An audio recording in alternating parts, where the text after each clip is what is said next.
Hello, my dear job seeker friends. Welcome to BMath Academy. I hope you all are well. Again, I have come taking some mathematical problems which are very important for the competitive exams. So, watch the video carefully from first to last.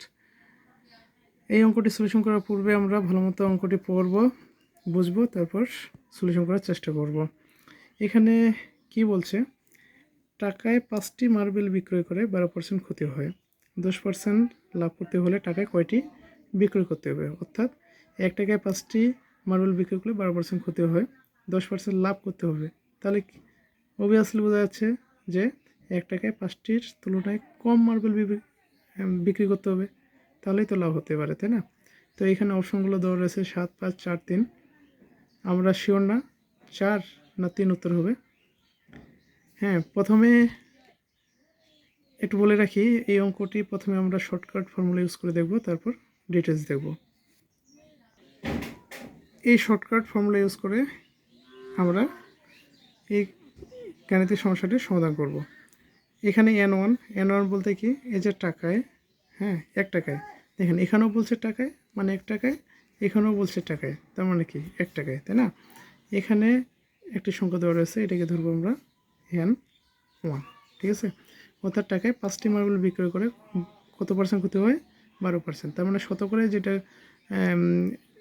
ক্ষতি হচ্ছে সেটাকে ধরি আমরা x1, ঠিক আছে? আবার এই যে শতকরায় কি 10% লাভ, তার মানে কি শতকরায় 10 টাকা লাভ হয়, তো এটাকে আমরা ধরে নিলাম x2। লাভ হলে টাকায় কয়টি বিক্রয় করতে হবে? অর্থাৎ কি এই যে এখানে কয়টি সংখ্যা, এটা কি n2, এই n2 ইকুয়াল টু কি হোয়াট, ঠিক আছে? তাহলে আমরা কি করি, n2 ইকুয়াল টু হোয়াট, আর n2 ইকুয়াল টু আমরা কি জানি n1 গুণন 100, এটা হবে plus x1 divided 100 plus x2। এখন আমরা জানি এই যে শতকরা যে লাভ ক্ষতির ক্ষেত্রে x এর মানটা কত হয়? x এর মানটা হয়, ক্ষতির ক্ষেত্রে x এর যে মান সেটা হয় কি নেগেটিভ, হ্যাঁ। আর লাভের ক্ষেত্রে x2 এর যে মান, লাভের যে মানটা, অর্থাৎ কি এই যে শতকরায় যে লাভ যেটা, সেটার মানটা হয় কি পজিটিভ, ঠিক আছে? ক্ষতির মানটা সবসময় কী হয় নেগেটিভ, আর লাভের মানটা হয় পজিটিভ। তাহলে আমরা এখানে এখন মানটা বসে এখানে n1 ইকুয়াল টু আমরা কত জানি 5টি, তাই না? 5 গুণন 100, x1 এর মান কত -12, তার মানে কি এখানে কী হবে, এই যে x, আমি এখানে যদি এইভাবে লিখি, বোঝানোর জন্য লিখতেছি, ঠিক আছে? 12, এখানে নিচে হচ্ছে কি 100 প্লাস x2 এর মান কত 10 লিখলাম। তাহলে এখান থেকে কী পাচ্ছি 5 গুণন 100 প্লাস মাইনাস কি -12 ডিভাইডেড কত 110, তাই না? তাহলে এখান থেকে আমরা যেটা পাচ্ছি সেটা হচ্ছে কি 5 গুণন বিয়োগ যদি করে 2 আছে 2 সেনাল কত 8, হাতে হলো 1 2, 2 আছে 2 সেনাল কত 8, নিচে আসলো কত 110, তাই না? এখানে যদি প্রথমে 5 দিয়ে ভাগ করি, 5কে 5 দিয়ে ভাগ করলে 1, হ্যাঁ 110কে যদি 5 দিয়ে ভাগ করি, 5 দুগুণে 10, এখানে 1 আর 0, 5 দুগুণে 10, ঠিক আছে? 22কে 22 দিয়ে ভাগ করলে কত হয় 1, 88কে অর্থাৎ 88কে যদি 22 দিয়ে ভাগ করি তাহলে আসে কত 4।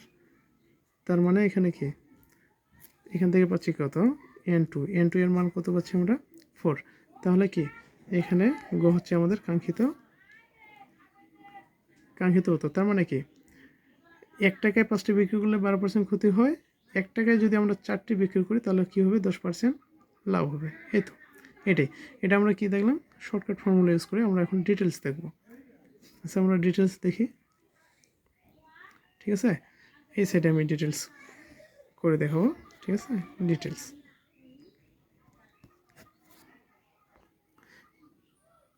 এখানে একটা জিনিস দেখেন, এই যে লাভ বা ক্ষতি এখানে কি শতকরায় দেওয়া হয়েছে, তাই না?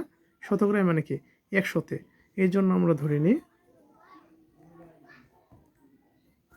ক্রয় মূল্য 100 টাকা হলে, যেহেতু এখানে লাভ ক্ষতিগুলো শতকরায় অর্থাৎ কি 100-তে দেওয়া আছে, এই জন্য আমরা ধরে নিলাম যে, আর আমরা এটাও জানি যে শতকরায় যে লাভ ক্ষতি সেটা সবসময় কি ক্রয় মূল্যের উপরেই নির্ণয় করা হয়, ঠিক আছে? তাহলে কি ক্রয় মূল্য 100 টাকা হলে এই যে 12% ক্ষতিতে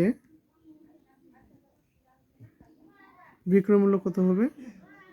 100 মাইনাস 12 টাকা। অর্থাৎ কি এটা বিয়োগ করলে কত হয়? 2 নাগাল 8 হাতে গেলো 1, 2 নাগাল 8, 88 টাকা। ঠিক আছে।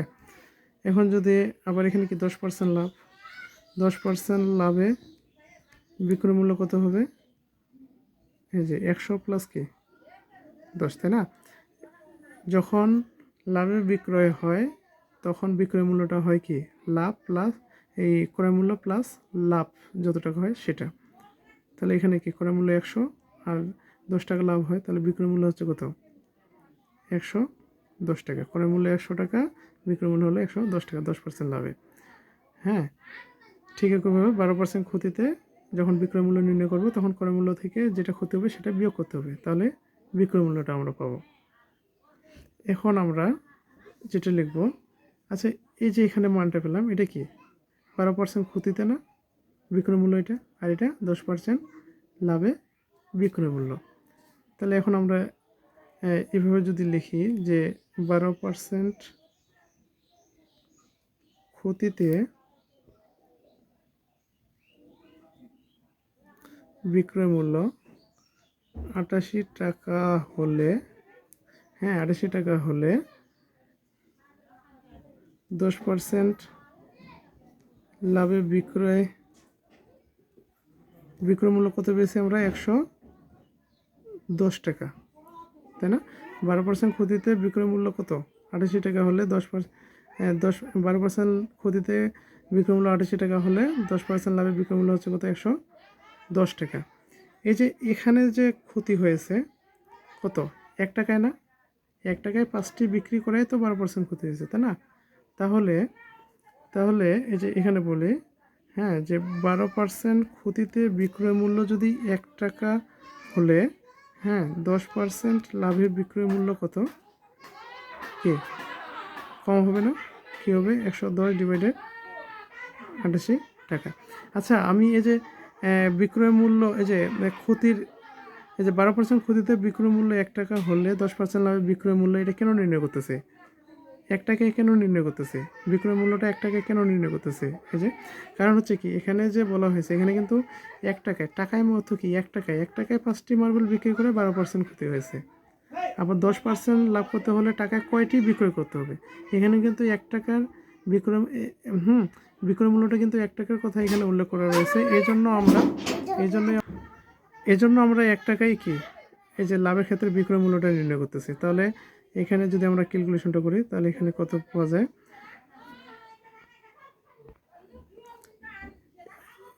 11 দিয়ে যদি 110কে ভাগ করা যায়, 11 কে 11 0, 11 কে 11 0, আর 88 কে 11 দিয়ে ভাগ করলে কত হয়? 8 পাই। তার মানে কি 10 ডিভাইডেড 8 টাকা। ঠিক আছে, 10 ডিভাইডেড 8 টাকা। তাহলে এখানে একটা কথা বলা যায় কি এখানে যে আমরা এই যে তুমি এটা আমরা আবার ভাঙাই, আবার যদি ইয়ে করে তাহলে কি 2 দিয়ে ভাগ করলে কত? 5, আর 2 দিয়ে ভাগ করলে কত আসে? 4। তার মানে কি 5/4 টাকা। ঠিক আছে। এখানে এই যে 1 টাকার ক্ষেত্রে কেন বের করলাম? 1 টাকার ক্ষেত্রে বের করলাম এই কারণেই, 1 টাকার ক্ষেত্রে এই যে লাভে যে অ্যামাউন্টটা সেটা বের করা হলো। কারণ হচ্ছে কি এখানে কিন্তু কোশ্চেনে বলা হয়েছে 1 টাকায় ক্ষতি, হ্যাঁ 1 টাকায় 5টি বিক্রি করলে 12% ক্ষতি, বা 1 টাকায় কয়টি বিক্রি করলে 10 টাকা লাভ, 10% লাভ হবে, সেটার জন্যই আমরা এটা নিয়ে আসলাম। এখানে একটা বিষয় দেখেন যে এখানে আমি লিখি যে 10% লাভে, হ্যাঁ 5/4 টাকায় বিক্রয় করতে হবে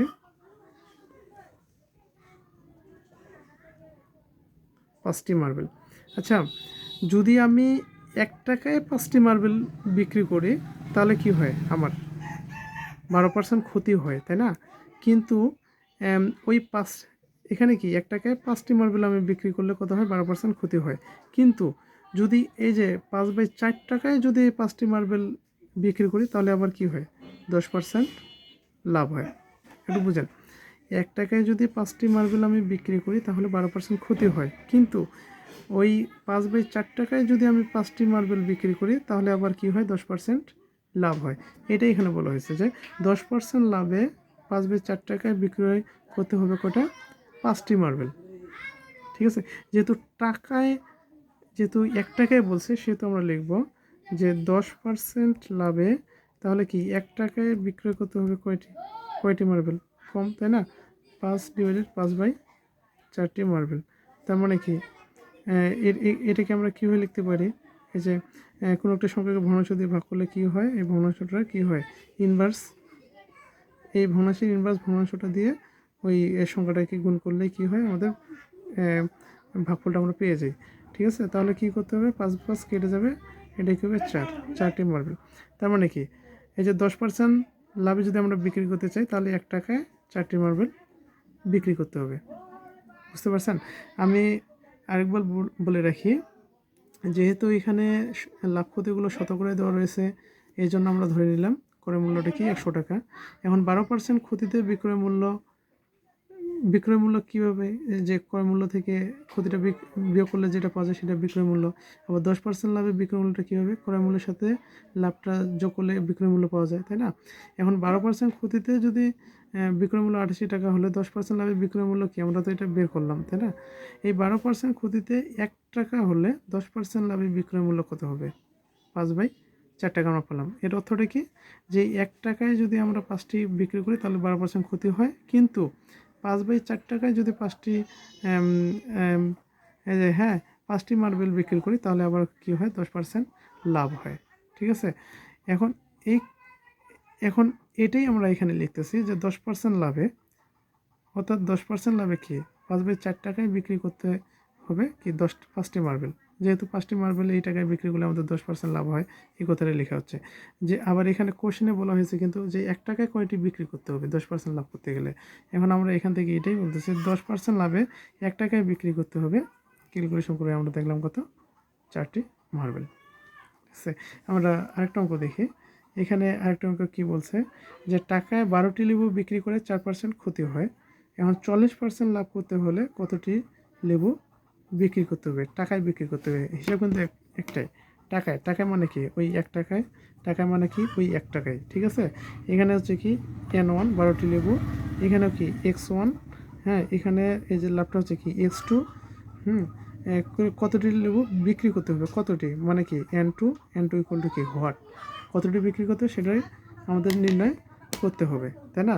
আমরা শর্টকাট ফর্মুলা কি জানি, তাহলে এখন আমরা কি করব, এই যে N1 তাই না, N1 বলতে কি 12টি লেবু, তাই না, এখানে 12 বসাই 100। আচ্ছা, এই যে X1 কি ক্ষতি না, ক্ষতি হলে X1 এর মানটা হবে নেগেটিভ মানে কি -4 ডিভাইডেড 100 প্লাস X2 কি লাভ হলে হবে পজিটিভ। ঠিক আছে, তাহলে এখান থেকে আমরা পাচ্ছি কি 12 গুণন 4 আছে 10 নাগাল কি 6, এগুলো 1 আছে 10 নাগাল 9 ডিভাইডেড কত 144, তাই না? তাহলে কি করি এখন আমরা, এই যে এখানে 12 দিয়ে কি 140কে ভাগ করতে পারি, যাই 12কে 12, ঠিক আছে 12 গুণ করলে অর্থাৎ কি 140কে 12 দিয়ে ভাগ করলে ওই 12ই পাওয়া যায়। ঠিক আছে, আবার 96কে যদি আমরা 12 দিয়ে ভাগ করি, 12কে 12 দিয়ে ভাগ করলে 1, এবং কি 8 12 96, অর্থাৎ কি 96কে 8 দিয়ে 12 দিয়ে ভাগ করলে 8 হচ্ছে আমাদের অ্যান্সার। তার মানে কি এখানে N2 সমান কত 8, অতএব কি 1 টাকায়, অতএব কি টাকায় 12টি লেবু বিক্রি করলে 4% ক্ষতি হয়, কিন্তু 1 টাকায় যদি 8টি লেবু বিক্রি করে তাহলে 40% লাভ হবে। তাহলে এখানে অ্যান্সার হচ্ছে কত ক। ধন্যবাদ সবাইকে। আমার এই গাণিতিক সমস্যাগুলো সলিউশন নিয়ে আপনাদের কোনো মন্তব্য থাকলে অবশ্যই কমেন্টে জানাবেন। এবং বিবি ম্যাথ একাডেমি সবসময় আপনাদের পাশে আছে, আপনাদের সহযোগিতায় বিবি ম্যাথ আছে, অবশ্যই আপনারাও বিবি ম্যাথ একাডেমির পাশে থাকবেন, তাহলে বিবি ম্যাথ একাডেমি অবশ্যই ভালো কিছু দেওয়ার চেষ্টা করবে বলে এই প্রত্যাশা অবশ্যই আপনারা রাখতে পারেন। এবং আমরা সবাই রাখতে পারি যে বিবি ম্যাথ একাডেমি আপনাদেরকে ভালো কিছুই উপহার দেওয়ার চেষ্টা করবে। ধন্যবাদ সবাইকে।